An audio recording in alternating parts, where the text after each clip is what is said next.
అయోధ్య రామమందిరం ప్రారంభం కావడం, భక్తులు అయోధ్యకి లక్షల సంఖ్యలో చేరుకోవడం జరుగుతున్న సంగతి తెలిసిందే. ఎన్నో ఏళ్ల తర్వాత రాముడు తన జన్మస్థలంకి చేరుకోవడంతో రామభక్తులు తెగ సంతోషంలో ఉన్నారు. అయితే ఇదంతా ఇలా ఉంటే రామాయణం గురించి ప్రతి ఒక్కరికి తెలిసిందే. కానీ అందరికీ ఒక అనుమానం మాత్రం ఇప్పటికీ ఉందని చెప్పాలి. అదేంటంటే రామాయణంలో రాముడు తన ఇద్దరు వారసులైన లవకుశులకి పట్టాభిషేకం చేసిన తర్వాత లవకుశులు ఏమయ్యారు అనేది అందరిలో మిగిలిపోయిన ప్రశ్నగా మారింది. నిజానికి వారిద్దరూ ఏమయ్యారనేది మాత్రం చాలా వరకు ఎవ్వరికీ తెలియదు. కానీ వారికి సంబంధించి కొన్ని ఆధారాలున్నాయని తెలుస్తోంది. మరి ముఖ్యంగా పాకిస్తాన్ లో లవకుశ శరీరాలు దొరికాయని తెలిసింది. అసలు ఇన్నేళ్ల తర్వాత లవకుశ శరీరాలు మళ్లీ ఎలా దొరికాయి, ఇంతకీ ఇందులో ఎంత నిజం ఉంది, అసలు పట్టాభిషేకం తర్వాత లవకుశ ఎక్కడికి వెళ్లారు అనేది ఈ వీడియోలో మనం తెలుసుకుందాం. వీడియోలోకి వెళ్లే ముందు మీరు ఛానల్ ని ఇంకా సబ్స్క్రైబ్ చేయకపోతే వెంటనే సబ్స్క్రైబ్ చేయండి. వీడియోని చివరి వరకు చూడండి. అలాగే వీడియోని లైక్ కూడా చేయండి. పాకిస్తాన్లో ఉన్న లాహో నగరం అనేది శ్రీరాముడి వారసుడు అయిన లవుడి యొక్క నగరం అని తెలిసింది. నిజానికి రామాయణంలో రాముడు లవకుశులకి చెరొక రాజ్యాలు ఇచ్చి పట్టాభిషేకం చేయించి రాముడు తన అవతారంకి ముగింపు పలుకుతాడు. అంటే లవుడికి ఉత్తరం రాజ్యం, కుషుడికి దక్షిణం రాజ్యం వస్తుంది. అయితే రాముడు రాజ్యం వదిలాక కుషుడు అయోధ్య రాజ్యాన్ని పాలించడం మొదలుపెట్టాడు. ఆ తర్వాత కుషుడికి కుముద్వాతి అనే అమ్మాయిని వివాహం చేసుకున్నాడు. దీంతో వీరికి ఒక కుమారుడు జన్మించగా అతడికి అతిథి అని పేరు పెట్టారు. అలా కుషుడు వారసత్వం పెరుగుతూ వచ్చింది. అలా ఇప్పటికీ కూడా వీరి వారసులు ఉన్నారని తెలిసింది. అంటే కుషుడు వారసులు దక్షిణ భారతంలో ఉన్నారు. ఇక లవుడు కూడా లవపురి నగరంను నిర్మించాడని, కాలక్రమేణా అని లోహపురిగా పిలుస్తున్నారని, ఇక ప్రస్తుతం ఆ ప్రదేశం లాహో నగరం అని తెలుస్తోంది. ఇక ఇది వచ్చేసి పాకిస్తాన్ లో ఉంది. అయితే లవుడు వారసులు కొంతకాలం తర్వాత గుజరాత్ కి వెళ్లి అక్కడ మేవాడ్లో స్థిరపడ్డారని తెలిసింది. ఇక ఇప్పటికీ కూడా లవుడు వారసులు అక్కడే నివసిస్తున్నారట. అయితే ఈ విషయాలన్నీ 2013లో బయటపడ్డాయి. 2013లో దసరా పండుగ సందర్భంగా రాజస్థాన్ లోని జైపూర్ నగరంలో కొందరు కళాకారులు ఒక వేదికపై రామాయణ ఘట్టాన్ని నాటక రూపంలో చేశారు. నిజానికి అప్పట్లో పండుగల సమయంలో పల్లెటూరులో ఇలా దేవుళ్ల చరిత్ర గురించి అందరికీ తెలియజేయడానికి నాటకాలు వేస్తూ ఉండేవారు. అయితే జైపూర్ లో కూడా రామాయణం నాటకం వేయగా ఆ నాటకమంతా అంగరంగ వైభవంగా ఎంతో ఘనంగా జరుగుతూ ఉంది. దీంతో ఈ సాంస్కృతిక కార్యక్రమాన్ని చూసి అక్కడ ఉన్న ప్రతి ఒక్కరూ ఎంతో ఎంజాయ్ చేస్తూ కనిపించారు. కానీ ఆ సమయంలో అక్కడ ఒక ఘటన జరిగింది. అదేంటంటే ఆ నాటకం చూడటానికి వచ్చిన జనాలు అక్కడ కింద కూర్చొని ఉండగా ఆ గుంపులో ఒక ముస్లిం వ్యక్తి కూడా ఉన్నాడు. ఇక అతడు అక్కడ జరుగుతున్న రామాయణ నాటకం చూసి వెటకారం చేస్తూ గట్టిగా నవ్వాడు. రామాయణం అనేది కేవలం కల్పితమని, మీకెవరు చెప్పారు రామాయణం ఉంది అని, ఇదంతా ఒక అబద్ధమని అక్కడ అందరి ముందు నోటికొచ్చినట్లు మాట్లాడాడు. అయితే ఆ సమయంలో అక్కడ రాముని పాత్ర ధరించిన కేశవ శర్మ అనే వ్యక్తి ఆ ముస్లిం వ్యక్తి వైపు అలా కోపంగా చూసి, నీకు 10 రోజుల్లో రామాయణం నిజమని చూపిస్తాను, దీంతో నీలాగా రామాయణం కేవలం కల్పితం అన్న వారికి రామాయణం ఏంటో అని చూపిస్తాం, దీంతో నిజమే కదా అని తిరిగి వారి నోరుతోనే అంటారు అని ఆ ముస్లిం వ్యక్తికి ఛాలెంజ్ విసురుతాడు కేశవ శర్మ. దీంతో కేశవ శర్మ ఎలాగైనా రామాయణం నిజమని నిరూపించాలి అని రామాయణంకి సంబంధించిన ఆధారాలను వెతికే పనిలో లీనమయ్యాడు. అయితే ఆ సమయంలో కేశవ శర్మకి జైపూర్ లో నివసించే కొంతమంది ద్వారా ఊహించని ఆధారం దొరుకుతుంది. అదేంటంటే లవుడి యొక్క వారసుడు గురించి కేశవ శర్మకి తెలిసింది. ఇక అతడు లవుడికి 307వ తరంకి చెందినవాడు. అతడి పేరు వచ్చేసి మహారాజు భవానీ సింగ్. అతడు జైపూర్ లోనే నివసిస్తున్నాడు. అయితే కేశవ్ మహారాజ్ భవానీ సింగ్ దగ్గరికి వెళ్లి సనాతన ధర్మం గురించి ఎన్నో కొత్త విషయాలను తెలుసుకోవాలని వెళ్లాడని అనుకుంటాడు. అలా మొత్తానికి కేశవ్ అతనికి దగ్గరికి వెళ్లి సనాతన ధర్మం గురించి చాలా విషయాలు తెలుసుకుంటాడు.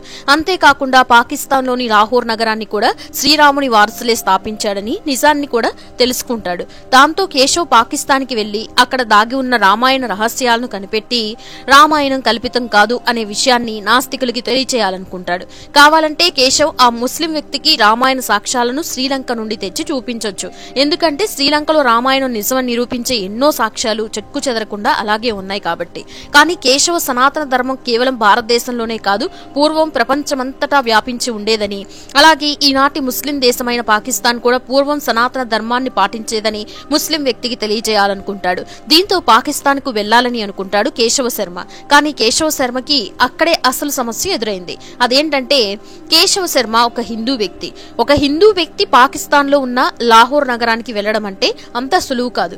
ఎందుకంటే హిందువులను పాకిస్తాన్ లో శత్రువులుగా చూస్తారు కాబట్టి. కానీ కేశవ శర్మ మాత్రం ఎలాగైనా వెళ్లి సనాతన ధర్మం నిజం నిరూపించడానికి పాకిస్తాన్కి వెళ్లడానికి గట్టిగా నిర్ణయించుకుంటాడు. దీంతో తన భారం మొత్తం ఆ శ్రీరాముడిపై వేసి ఆయనను తలుచుకుని వీసా కోసం అప్లై చేశాడు. అలా కేశవ శర్మకి 5 రోజుల పాటు పర్యటించేందుకు వీసా వచ్చింది. ఇక పాకిస్తాన్ లోని లాహోర్ నగరం పాత పంజాబీ యొక్క రాజధాని. ఇక రావి నది కూడా వైపు ఒడ్డున ఉండే ఈ నగరం కరాచీ తర్వాత ఎక్కువ జనాలు ఉన్న అతిపెద్ద నగరంగా నిలిచింది.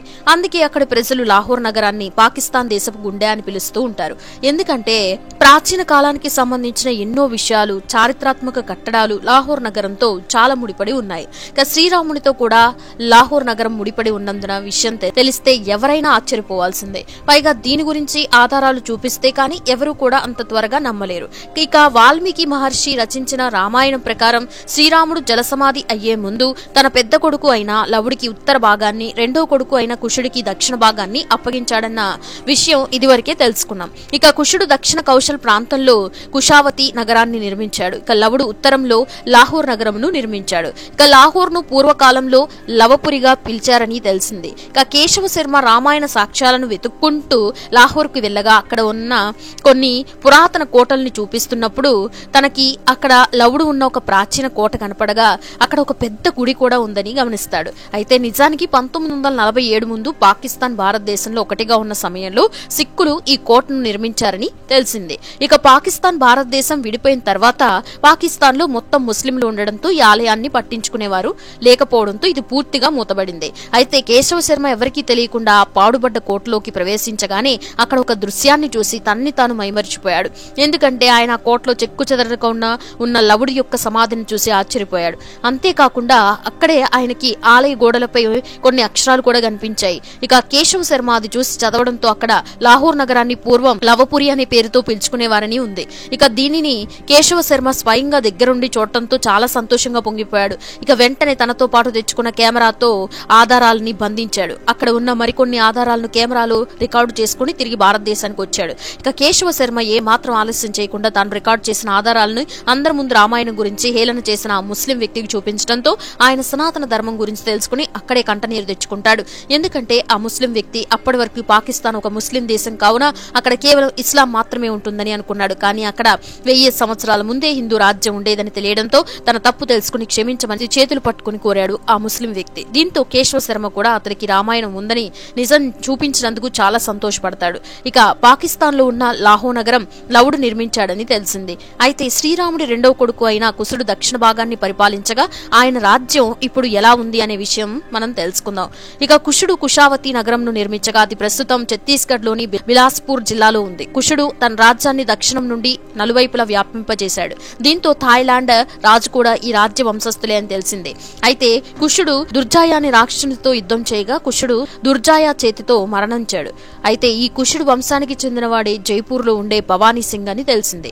అలా ఇప్పటికీ శ్రీరాముడి వారసులు ఇంకా ఉన్నారు అని తెలుస్తోంది. మొత్తానికి సనాతన ధర్మం అబద్ధమని చెప్తూ తిరిగే వాళ్ళకి ఇంతకంటే మరో ప్రూఫ్ అవసరం లేదనే చెప్పాలి కదా. ఇక ఇదంతా ఇలా ఉంటే ఇటీవలే అయోధ్యలో ప్రారంభమైన రామ మందిరం ఇప్పుడు భక్తులతో కిటకిటలాడుతుంది. ప్రాణ ప్రతిష్ఠ రోజు నుండి ప్రతిరోజు లక్షల సంఖ్యలో భక్తులు తరలి వచ్చి బాలరాముడిని దర్శనం చేసుకుంటున్నారు. ఇక వీరు కూడా శ్రీరామ భక్తులైతే అయోధ్య రామ మందిరం దర్శనం సౌభాగ్యం మీకు కూడా కలగాలని కోరుతూ జై శ్రీరామ్.